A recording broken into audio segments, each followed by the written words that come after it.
రైతు సుఖీభావ్ కింద మళ్ళా ఎవరి పేర్లను మిస్ అయితే ఇక్కడ అగ్రికల్చర్ మేడం గారు ఉన్నారు, కీర్తి గారు, మళ్ళీ మనం ఎన్రోల్ చేసుకోవచ్చు.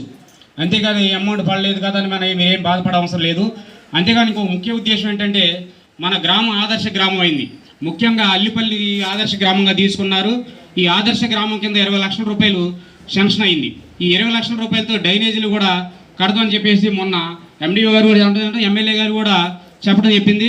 అదేవిధంగా మన కంట్రిగూడ రోడ్డు ఒకటి శాంక్షన్ అయింది. తర్వాత ఈ ఓటు సంవత్సరం రోడ్డు కూడా శాంక్షన్ అయిందని చెప్పేసి నిన్న రాత్రి ఎంఆర్ఓ గారు చెప్పారు, ఎమ్మెల్యే గారు చెప్పారు. ఏ విషయంలో అడిగితే సార్ చాలా ఇబ్బందిగా ఉంటుంది, ఆ కంట్రిగూడ రోడ్డు ఒకటి ఓటు సంవత్సరం రోడ్డు కూడా ఉంటుందండి. ఆ కంట్రిగూడ రోడ్డు అయితే మరీ చాలా ఇబ్బందిగా ఉంటుంది, ఊళ్ళో జనాలు చాలా ఇదిగా మాట్లాడుతున్నారు. మీరు ఏదైతే మొన్న ఎలక్షన్ ముందు గెలిచిన తర్వాత రోడ్డు వేపిస్తున్నారని మీరు ఒక హామీ ఇచ్చారు, అది నెరవేర్చాలని అంటే కంపల్సరీగా అని చెప్పేసి దాన్ని పెట్టడం జరిగింది.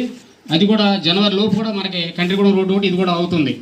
ఏది ఏమైనప్పుడు కూడా మరి ఈ రోజున రాష్ట్ర ప్రభుత్వం ఎన్ని సమస్యలు ఉన్నప్పుడు కూడా అటు పోలవరం ఇటు అమరావతిని చేసుకుంటున్న సంక్షేమ పథకాలు ప్లస్ అభివృద్ధి అంటే ఈ కూటమి ప్రభుత్వానికి రెండు కళ్ళు అనమాట. ఇటు సంక్షేమం జరగాలి, అటు అభివృద్ధి జరగాలి. సంక్షేమ